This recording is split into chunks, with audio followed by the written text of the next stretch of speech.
안녕하세요. 채널이 김원중 기자입니다.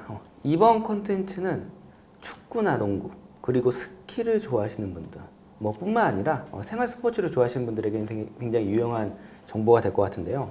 바로 전방 십자 인대 파열에 대해서 전문의 선생님과 함께 이야기를 해보고자 합니다. 최근에 네이마르 축구 선수도 이 전방 십자 인대 파열로 인해서 수술로 했다라고 하는데 진단은 어떻게 되고 또 어떠한 운동을 할 때 어떻게 주의를 해야 우리 무릎을 건강하게 지키면서 운동을 하는지 한번 여쭤보겠습니다. 교수님 소개 부탁드리겠습니다.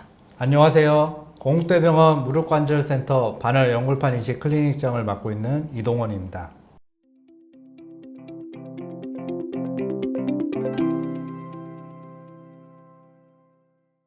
네, 반갑습니다, 교수님. 네, 반갑습니다. 네, 교수님, 저희가 지금 오늘 콘텐츠가 전방 십자 인대라고 하는데 물론 들어보신 분들도 굉장히 많을 거예요. 오늘 편이 생활 스포츠 편이기 때문에 이 전방 십자 인대가 우리 몸에서 어떤 역할을 하는지 자세히 설명해 주셔도 좋을 것 같습니다. 네, 우선 인대라는 것은 뼈랑 뼈를 이어주는 강한 구조물인데요. 모형을 보면서 설명을 드릴게요. 네네. 무릎 관절은 허벅지 뼈랑 정강이 뼈 두 개가 만나서 이루어지는데 이 허벅지 뼈랑 정강이 뼈를 가운데에서 이어주는 게 전방 십자인대입니다. 십자인대라는 것은 전방과 후방 인대들이 십자가 모양으로 꼬아져 있다고 해서 붙여진 이름인데 이 앞에 보이는 것이 전방 십자인대입니다. 전방 십자인대 역할이 무엇이냐? 허벅지 뼈를 기준으로 보았을 때 이 정강이 뼈가 앞으로 빠지는 거랑 돌아가면서 틀어지는 것을 막아주는 역할을 하고 있다는 것이죠. 즉 전방 십자인대가 없어도 일상생활은 가능한데 운동을 할 때나 이렇게 무릎이 돌아갈 때 십자인대가 있어야지 무릎이 휘청거리지 않고 무릎을 안정감 있게 잡아줄 수 있다는 것이죠. 그럼 여기서 궁금한 게 어떠한 스포츠를 할 때 이 전방 십자인대 파열이 자주가 되고 또 손상은 어떻게 해야 이루어지는지 설명을 해주시면 좋을 것 같아요. 그러니까 인대 손상 이렇게 딱 들으면은 어딘가에 강하게 부딪혔거나 이럴 때 파열이 될 거라고 생각을 하잖아요. 근데 전방 십자인대가 일상생활에서는 한 500뉴턴 정도의 스트레스를 받는데 이 이상의 스트레스를 받을 때 견디지 못하고 터지는 거거든요. 보통 전방 십자인대가 끊어지려면 한 2000뉴턴 이상의 스트레스 외력이 와야지 끊어진다고 합니다. 이 정도 외력은 언제 생기느냐? 갑작스런 충격, 부딪히거나 이러진 않아도 갑작스럽게 방향 전환을 하거나 농구나 축구처럼 드리블을 하면서 페인팅 하는 동작 있잖아요. 네네네. 그럴 때 강한 비틀어지는 힘이 2000뉴턴 이상이 걸려버릴 수가 있다는 거죠. 특히 발이 지면에 고정된 상태에서 틀어질 때 이럴 때 갑작스럽게 회전력이 한 2000뉴턴 이상 걸려버리는 거죠. 스노우보드 같은 것도 위험하겠죠? 그렇죠. 그렇게 스키나 스노보드처럼 뭔가 발이 좀 고정된 상태에서 몸이 틀어진다거나 아니면 농구, 배구 이런 것처럼 점프 착지가 많은 동작들 이런 종목들 이런 데서도 그냥 단순 점프 착지할 때는 괜찮아도 살짝 무릎이 어긋나 있는 상태로 착지가 된다거나 착지할 때 누군가 발을 밟아서 비틀어진다거나 이럴 때는 무릎에 갑자기 돌아가는 힘이 걸리거든요. 이럴 때 전방 십자인대 파열이 잘 일어난다는 거죠. 그러니까 이렇게 레슬링이나 격투기 이런 것처럼 누가 확 와서 낚아채거나 부딪히거나 이렇게 해서 파열되는 게 아니고 대부분은 농구, 축구, 야구 이런 것처럼 갑작스러운 방향 전환이 일어나는 종목들 배드민턴 이런 것도 되겠죠. 그러겠네요. 네네. 아니면 농구, 배구처럼 점프 착지가 많은 불안정한 착지가 많은 스포츠 종목들 이런 데서 파열이 잘 일어난다는 겁니다. 그러니까 십자인대 역할이 정강이 뼈가 앞으로 밀리거나 돌아가는 걸 막아준다고 했었잖아요. 네네네. 십자인대 파열이 되면 이게 버티질 못하니까 정강이 뼈가 밀리면서 돌아가는데 거의 무릎 탈구 수준으로 빠졌다가 들어오는 거예요. 아이고. 그래서 전방 십자인대 파열이 일어날 때 이 모형을 보시면 단순히 십자인대만 터지는 게 아니고 이 안에가 이제 십자인대인 거예요. 그렇죠. 네네. 뼈랑 뼈 사이에 있는 이 물렁뼈 반월 연골판도 잘 찢어지는 겁니다. 왜냐하면 빠지면서 비틀어졌다가 들어오기 때문에 이 뼈와 뼈 사이에서 연골판이 지디겨지면서 비틀어진다 이거죠. 그래서 전방십자인대 파열 시 단독 전방십자인대 파열뿐만 아니고 이러한 반월 연골판 동반 손상도 많다라는 것이죠. 교수님, 그리고 최근에 이렇게 예능 프로그램에서도 많이 이제 나왔는데 여자 축구 연예인들이 이제 축구를 많이 하시는 거 보고 제가 듣기로는 여자 환자들도 굉장히 많이 늘었다고 하는데 이 남자와 여자 뭐 차이점이 있나요, 이게? 아무래도 요즘 네. 여성 축구 동호인들이 늘다 보니까 파열 환자 수가 많은데 우리가 연구한 걸 봤을 때는 동일한 그 규모를 봤을 때는 여성이 남성보다 십자인대 파열 위험 확률이 한 2배에서 8배 높은 것으로 알려져 있어요. 오. 뭐 여성이 남성보다 유연한 것도 한 요인이 될 수가 있겠고, 네네네. 아무래도 허벅지나 이런 근력이 좀 약하잖아요. 그런 것도 요인이 될 수가 있겠고, 또 하나는 근신경 조절 능력, 뭐 쉽게 말하면 운동신경. 운동신경이죠. 네. 뭐 근육을 끌어다 모으는 그런 능력들, 이렇게 예기치 못한 상황에서 반응하는 그런 능력들, 그런 것들이 남성들보다 좀 떨어집니다.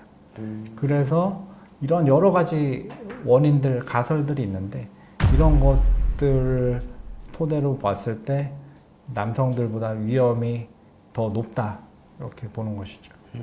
그러면 굉장히 이 콘텐츠를 보시는 분들이 궁금해할 것 같은데 꼭 수술을 해야 되는지 혹시 뭐 비수술적으로 좀 치료가 가능한지 뭐 어떻게 전방 십자인대 파열이 됐을 때 우리가 느낌이 와요. 무릎에서 뚝 하는 느낌이 오거든요. 뼈가 부러지지 않았는데도 툭 그렇죠. 하는 느낌이. 네. 십자인대가 터질 때 단순히 찢어지는 게 아니고 다발이 터집니다. 왜냐하면 정강이 뼈가 뭐 확 빠졌다가 들어오는 이런 탈구와 비슷한 느낌으로 오는 거기 때문에 그러면 다발이 터질 때 뚝 하는 느낌이 파열음이 느껴져요. 네네네. 그리고 다발이 터지니까 피가 나겠죠. 무릎에 피가 차면 붓겠죠. 네네네. 그러면 운동을 하다가 뭐 갑자기 본인이 무릎을 삐끗했는데 무릎에 뚝 가는 느낌이 있었고 갑자기 붓고 걷지 못할 정도 통증이 있었다. 이럴 때는 십자인대 손상을 의심해서 반드시 MRI를 찍어보고 이제 MRI를 보고 수술할지 말지를 결정하는 거죠. 근데 MRI 상에서 십자인대 다발이 어느 정도 살아있고 이 인대의 긴장도가 유지되고 있다고 하면 비수술로 가는 거고 대부분 부분 파열 얘기겠죠. 근데 한 50% 이상의 다발이 터져 있고 비수술은 약물 치료만 하는 건가요? 비수술은 보조기랑 기능 회복 치료를 말합니다. 아, 기능 회복 치료. 네, 처음에 다쳤을 때는 이게 부분 파열이 되면은 그 인대가 어느 정도 치유될 수 있도록 좀 고정하는 기간도 필요한 거고 무릎이 갑자기 휘청거리지 않도록 보조기도 한 달 반에서 2달 정도는 착용을 해야 되는 거고 아무래도 십자인대가 다치고 나면 또 통증도 있고 붓기도 생기기 때문에 그로 인해서 근육도 빠지게 되고 기능도 저하가 되고 그렇군요. 이런 것들을 다시 회복하는 게 보존적 치료라는 거고 이제 수술적 치료는 MRI를 봤을 때 인대 다발 전체 중에서 한 50% 이상이 파열되면서 인대 전체의 긴장도가 떨어져 있다. 뼈랑 뼈 사이를 이어주는 쨍쨍한 그 인대의 긴장도가 떨어져서 힘이 약하다는 소리죠. 그런 경우에서는 수술적 치료를 고려하게 되는 거죠. 그럼 50% 이상 인대 다발 터지면서 긴장도 떨어졌을 때 그냥 두면 자연 치유가 안 되느냐? 네. 자연 치유가 잘 안 돼요. 왜냐? 관절 안에 있는 구조물이라서 자연 치유가 잘 안 되는 겁니다. 우리가 흔히 이 관절 바깥에 있는 내측측부인대나 이런 단독 손상은 자연 치유가 잘 된다고 알려져 있어요. 네네네. 여기는 혈류도 공급이 어느 정도 잘 되고 치유가 잘 일어나는데 인대가 파열이 돼서 손상된 조직이 다시 붙으려면 거기로 이런 피떡지들이 엉겨 붙고 혈관도 차 들어오고 하면서 치유가 돼야 되거든요. 근데 관절 안에서는 관절액들에 의한 이런 움직임이 있기 때문에 네. 그런 치유 물질들이 다 씻겨져 나가요. 그렇군요. 치유되는 과정에서. 그래서 다치고 나서 몇 개월 후에 MRI 찍어보면 치유되는 쪽으로 가는 경우보다는 이 인대 조직이 녹아서 없어지고 약해지는 쪽으로 가는 경우가 더 많아요. 그래서 50% 이상 파열돼 있고 긴장도 떨어져 있다고 하면 자연 치유될 쪽으로 안 가고, 특히 불안정까지 나타난다고 하면 젊고 활동적인 연령에서는 적극적으로 수술적 치료를 고려한다, 이런 거죠. 네. 이 관련해서 아주 자세한 영상은 저희가 따로 또 콘텐츠를 하나 더 만들었기 때문에 제가 상단에 링크를 걸어놓고 그걸 클릭하시면 볼 수 있도록 한번 해보겠습니다. 그러면 오늘 이제 생활 스포츠 편이니까 이 생활 스포츠 하시는 분들과 아무래도 전문으로 스포츠 하시는 분들도 많이 보셨을 것 같아요. 이런 부상 강도가 확연히 틀린가요? 다른가요? 부상 강도, 전방 십자인대 파열은 고강도 스포츠 활동이 아니어도 일상생활 중에서도 파열이 쉽게 일어나요. 아, 그렇군요. 네. 얼마 전에 예능인 박나래 씨가 전방 십자인대 파열로 방송에 나온 적이 있잖아요. 네네네네. 그러니까 심한 동작 아니고 춤추는 동작에서 무릎이 어긋나는 느낌 들었는데 그때 십자인대 파열이 됐다고 한 거거든요. 그렇군요. 그래서 네. 이런 고강도 스포츠 활동뿐만 아니고 우리가 뭐 계단 내려갈 때 삐끗한다거나 아니면 준비되지 않은 상태에서 운동을 할 때 갑자기 무릎이 휘청거린다거나 이럴 때에도 터질 수가 있는 것이죠. 근데 다만 아무래도 고강도 스포츠 활동에서 강한 외력이 발생했을 때는 전방 십자인대 파열뿐만 아니고 반월 연골판 손상 파열이나 이런 동반 손상이 더 많을 수가 있는 것이죠. 그래서 전방 십자인대 파열은 꼭 고강도 스포츠 활동 아니어도 일상생활 중에서 흔히 발생할 수는 있지만 동반되는 손상에서는 조금 고강도 그 센 외력이 왔을 때 더 흔히 발생할 수는 있겠다, 이렇게 생각을 하는 거죠. 그럼 여기서 이제 궁금한 게 어쨌든 전문 스포츠인과 생활 스포츠인은 약간 재활 개념에서 좀 다르게 갈 것 같기는 해요. 네. 왜냐하면 뭐 축구 선수가 와서 이렇게 수술을 했는데 그럼 이제 축구에 관한 이제 재활을 따로 하나요? 아니면은 똑같이 이런 프로세스에 의해서 재활 치료가 이루어지나요? 보통 한 6개월까지의 재활 과정은 어느 정도 비슷하게 가는데 이제 한 6개월에서 9개월 사이에 복귀를 남겨놓은 시점에서는 종목 특이적인 그런 재활로 가는 거죠. 그러니까 순발력이나 민첩성을 더 요구하느냐, 근 파워 이런 것들을 더 요구하느냐에 따라서 뭐 축구나 농구 같은 것은 조금 민첩성 운동 이런 것들에 조금 더 초점을 맞춰서 하는 거죠. 그리고 예기치 못한 상황에서 다시 재파열이 일어나지 않도록 그런 민첩성 훈련들을 이제 균형 잡는 능력들 이런 것들을 키우는 쪽으로 더 가는 거고, 뭔가 강한 파워를 내야 하는 종목들 있잖아요. 네네네. 뭐 레슬링이나 유도, 역도 이런 것들 이런 데서는 근 파워를 더 올릴 수 있는 플라이오메트릭 운동이나 이런 거에 조금 더 초점을 맞춰서 운동을 시키게 되죠. 그래서 이 환자가 어느 종목으로 복귀를 할 거냐에 따라서 6개월에서 9개월 시점부터는 조금 더 그 종목에 특성화된 그런 재활 프로그램을 따로 제시를 합니다. 그렇게 쭉 들어보니까 수술도 물론 잘 돼야 되고 뭐 이렇게 잘 해야 되지만 재활도 이제 같이 이루어져야 되는 부분이 있을 것 같아요. 그래서 재활센터도 건국대에 있는 걸로 알고 있는데 네. 그 재활센터를 살짝 말씀해 주시면 좋을 것 같아요. 저는 십자인대 파열이 되면 그 파열된 순간부터 치료라고 생각하라고 말씀드립니다. 전방 십자인대가 파열이 되면 무릎이 불안정한 상태가 되잖아요. 허벅지 뼈를 기준으로 정강이 뼈가 앞으로 밀리는 이런 불안정성에 노출이 되는 건데 우리 몸에서 인지를 하죠. 정강이 뼈가 자꾸 앞으로 나갈 것 같으니까 머리에서 신호를 보냅니다. 이 허벅지 앞 근육이 빠져야지 이 정강이 뼈가 덜 밀리거든요. 네. 그럼 허벅지 근육의 위축이 확 오는 거예요.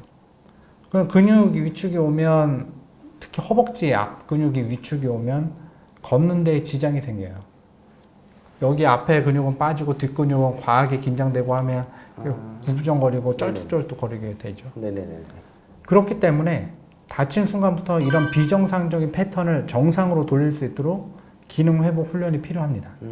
그래서 다치면은 한 2, 3일 정도는 붓기 빼고 염증 가라앉히고 피 차 있으면 피 뽑으라고 하고 그 후에 좀 급성 염증 반응 지나면 이제 관절 움직이는 거 바로 시작하게 하고 수술하기 전에. 그렇죠. 네네. 허벅지 근육 빠져 있는 거 활성화시키고 정상 보행 만들고 허벅지 힘주 있는 상태에서 본인이 허벅지 다리 들어 올리는 거 한 2, 30개 이상 할 수 있게 만들고 이런 식으로 하게 하는 거죠.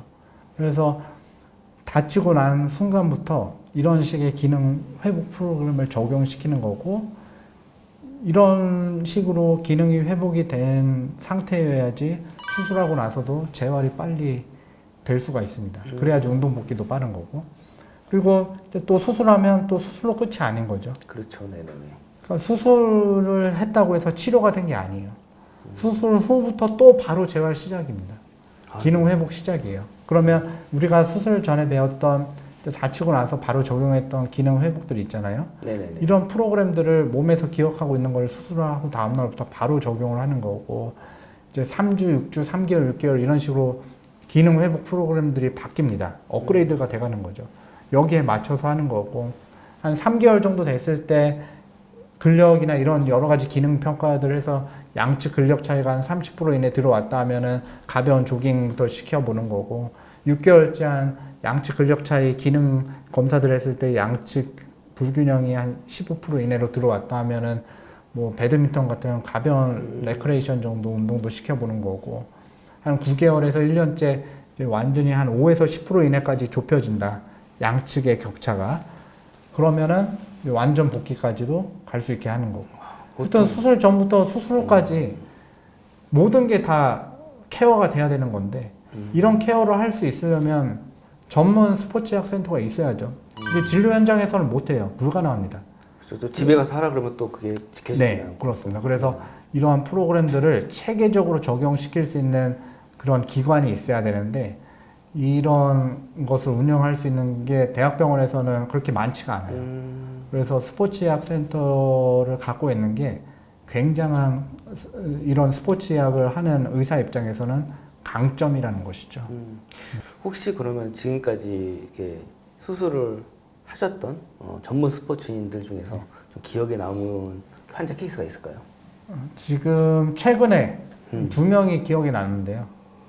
하나는 십자인대 첫 수술 환자, 네네. 두 번째는 재수술 환자인데 첫 수술 환자는 지금 현역 레슬링 국가대표 여자 선수예요. 네네네. 박현영 선수인데 실명을 말씀해 주셔도 되나요? 예, 허락받았습니다. 아, 네네. 네. 그래서 이 선수가 2022년 8월에 전방십자인대 파열로 전방십자인대 재건술을 받았어요. 전해직인대 재건술이랑. 네네네. 이 환자 스케줄을 봤더니 2023년 한 5월경에 아시안게임 선발전을 나가야 되는 거예요. 2022년 여름경에 수술을 해서 그 다음에 5월까지 가려면 한 8, 9개월 남은 거죠. 그렇죠. 네네. 근데 수술하고 성공적으로 복귀했어요. 이게 선발전 나갔어요. 네네. 선발전 1위로 통과했고 네. 작년에 아시안게임까지 출전했죠. 메달도 따고. 아니 지금 우리나라 레슬링이 전반적으로 다 다운된 상태이기 때문에 네, 그렇군요. 레슬링은 노메달이었습니다. 네. 전 종목에서. 네. 안타깝지만. 걔는 걸 물어봤거든요. 네. 그래도 아시안 게임 나가서 훌륭하게 잘 뛰고 최근에도 전국체전에서 2위 했다고 하더라고요. 우수한 성적을. 네. 또. 근데 십자인대 수술하고 나서 아무튼 일반인들은 한 1년 정도 잡는데 이 선수는 그래도 한 8개월 만에 완전 운동 복귀뿐만 아니고 레슬링으로 복귀를 해서 그냥 1위 따내서 아시안 게임 나간 거죠. 그만큼 노력도 많이 하셨을 것 같아요. 그렇습니다. 그리고 또 하나 대단한 거는 또 반대쪽 십자인대도 안 좋았거든요. 그러니까 한쪽은 거의 십자인대가 기능을 못하는 상태고 한쪽은 수술한 지 몇 개월밖에 안 됐고. 아이고. 네. 그러니까 이런 상태에서 그 강한 고강도 그 격투기 종목에서 그래도 당당하게 우리나라 대표로 선발돼서 그렇죠. 그래도 좋은 굉장히 많이 뿌듯하실 성적을 것 냈다는 것이죠. 같습니다. 네, 저도 이 전국체전 이런 거에서 선발될지 안 될지 좀 걱정을 하고 했었는데 그래도 네, 당당하게 1위로 선발돼서 네. 아시안 게임까지 나가서 본인이 어쨌든 원하는 바는 이룬 거거든요. 네, 그래서 그렇게 잘 복귀하는 거 보고 네. 굉장히 저도 그렇죠. 환자를 치료하는 의사로서 네. 환자한테 왠지 모를 감사함을 느꼈죠. 아이고. 네. 네. 그리고 두 번째 환자는 첫 수술은 다른 병원에서 했었고 다시 재파열돼서 저한테 온 20대 럭비 선수인데 이거 한국전력의 럭비 선수예요. 남자 선수. 신다현 선수라고. 여자 선수. 남자입니다. 네, 죄송합니다. 건장한 잘 남자 몰라서. 선수인데요. 네, 이 환자는 십자인대 재파열뿐만 아니고 내측 바늘 연골판이 심하게 찢어진 상태였었어요. 그래서 전방 십자인대 재수술은 당연히 잘 했지만 내측 바늘 연골판도 다 찢어진 걸 다 꼬매놨거든요. 근데 다행히 잘 붙었어요. 네네네.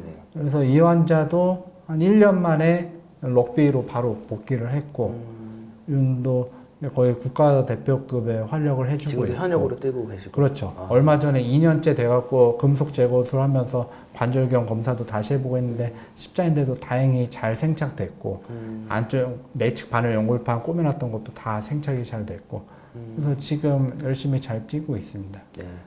그런 환자 케이스들을 보면은 이렇게 집도이로서 굉장히 뿌듯함을 많이 느낄 것 같습니다. 그렇죠. 특히 재수술 경우 네. 이럴 때 다시 이 악물고 열심히 재활 훈련해서 복귀하는 모습을 보면 저도 감동을 느끼죠. 네.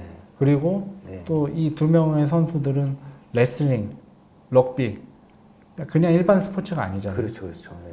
엄청 충돌도 많고 예기치 못한 상황에 노출되는 그런 부상의 위험도 높은 스포츠 그룹인데 근데 이런 스포츠 군에서 이렇게 좋은 활약을 하면서 복귀를 한다는 거는 수술한 의사로서는 굉장히 보람찬 뿌듯함을 느낄 수 있는 그런 일이라 이거죠. 네. 그래서 문득 또 궁금한 게 있는데 이 스포츠인들은 좀 수술을 좀 다르게 진행하는 경우가 많나요? 특별히 다르진 않은데 조금 더 신경 쓰는 포인트들이 있습니다. 우선은 재파열을 줄여야 되잖아요. 네네. 재파열을 줄이는데 포커스를 두죠. 그다음에 무릎이 최대한 흔들리지 않도록 운동 복귀를 잘 하는데 포커스를 두고 첫 번째로 생각하는 거는 재파열을 줄이려면 우선 힘줄을 쓸 때 저는 동전곤보다는 자하건을 선호하고 있어요. 네네. 우리가 힘줄을 이식해서 십자인대처럼 만들어준다고 했었는데 힘줄이 들어간다고 해서 그 힘줄이 끝까지 가는 거 아니거든요. 힘줄이 녹아야 돼요. 그러니까 힘줄이 녹으면서 인대처럼 변하는 자기 인대화라는 과정을 거칩니다. 이런 생착이 되는 자가 인대화 과정이 동전곤보다는 자하건이 더 유리하다는 거죠. 실제로도 여러 논문들 이렇게 근거로 다 종합해서 결론을 내버리면 어쨌든 자하건보다는 동전곤의 재파열 확률이 한 3, 4배 높다고 돼 있어요. 그렇군요. 그래서 네. 재파열을 줄이기 위해서는 동전곤보다 자하건을 쓰는 거고 자하건을 쓴다는 것은 몸에서 떼는 거잖아요. 그렇죠. 네네. 그래서 몸에서 떼려면 운동선수들은 기능 저하가 있으면 안 돼요. 그렇죠. 그럼 자기 거를 떼는 데 있어서 상대적으로 기능이 저하가 덜한 부분에서 떼야겠죠. 네네네. 그러면 우리가 허벅지에서 주로 떼게 되는데 허벅지 앞에서 뗄 수도 있고 뒤쪽에서 뗄 수도 있어요. 근데 허벅지 앞 근육이 잘 빠지고 운동하는 데 있어서 더 중요한 근육이거든요. 네네네. 그래서 저는 허벅지 앞 근육에서는 잘 안 뗍니다. 이 햄스트링에서 잘 떼요. 햄스트링에서 한 가닥 떼도 큰 문제는 없다. 큰 덩어리가 두 덩어리가 더 남아 있거든요. 그러니까 안쪽 바깥쪽 두 덩어리가 크게 살아있기 때문에 기능 저하가 거의 없어요. 한 가닥만 떼면. 네네네. 그렇기 때문에 자가 인대화 과정 생착률이 더 높은 자하건 중에서도 또 뗐을 때 기능 저하가 덜한 부분, 불편감을 덜 느낄 수 있는 부분에서 떼서 한다는 것이죠. 그래서 운동선수들에서는 더더욱 자하건 사용을 더 하려고 하고 있고 또 하나는 십자인대 파열이 되면 무릎이 돌아간다고 했었잖아요. 네네네. 마취한 상태에서 이 흔들거리는 불안정성을 체크해 보면 이 흔들거리는 불안정성이 등급화가 돼요. 그럼 이 돌아가는 게 심하다고 하면 전방 십자인대뿐만 아니고 관절 바깥에서 전회측인대라고 하는 네네네. 여기 그림을 보시면은 전회측인대라는 거는 이 관절 바깥에서 이런 식으로 지나가는 인대거든요. 이 관절 바깥에서 인대를 하나 더 떼줍니다. 그러면은 역학적으로 이 돌아가는 게 더 완화가 되겠죠. 네. 그래서 이러한 전해측인데 재건술도 보강하는 거를 더 적극적으로 하려고 해요.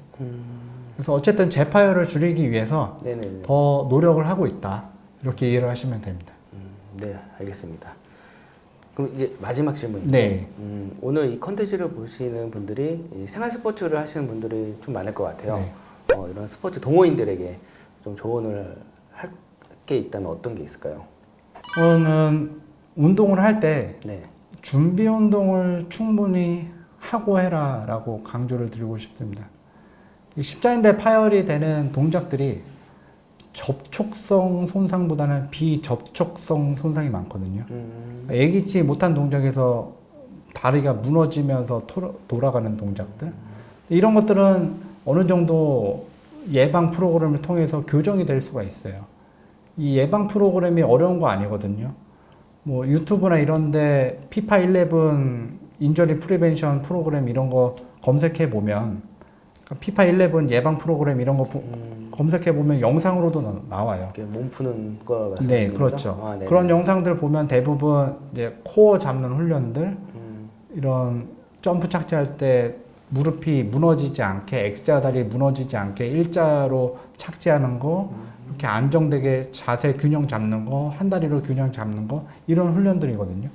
그러니까 이런 동작들 이렇게 세트로 해봐야 길어야 한 10분 정도입니다. 네네네. 그러니까 이 10분 정도 몸풀기 운동하고 본 운동에 임하면 십자인대 부상을 좀 줄일 수 있다는 거고, 십자인대 수술하신 분들도 다시 운동 복귀할 때 운동하기 전에 이러한 예방 프로그램을 한 10분 정도 적용을 시키면 부상을 한 두세 배 이상은 낮출 수가 있어요. 그분들은 하지 말라 그래도 할 것 같은데요.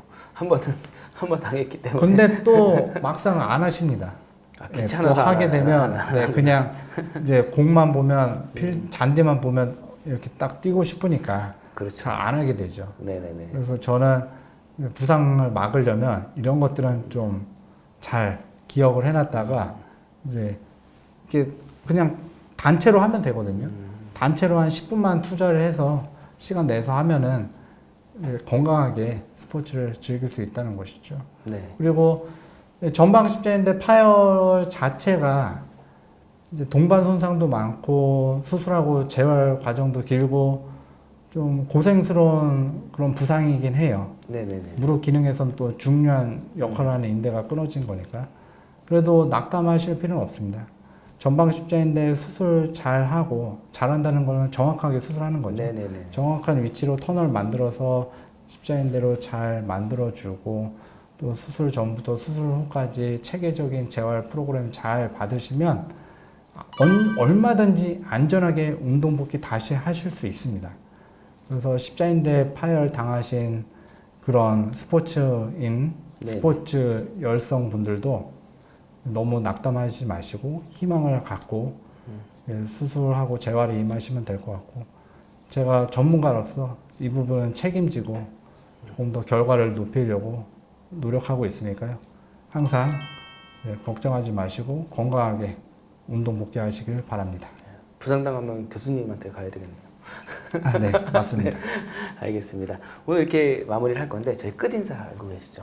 자, 하나 둘 한 번만 부탁드리겠습니다. 자, 하나 둘 건강하세요.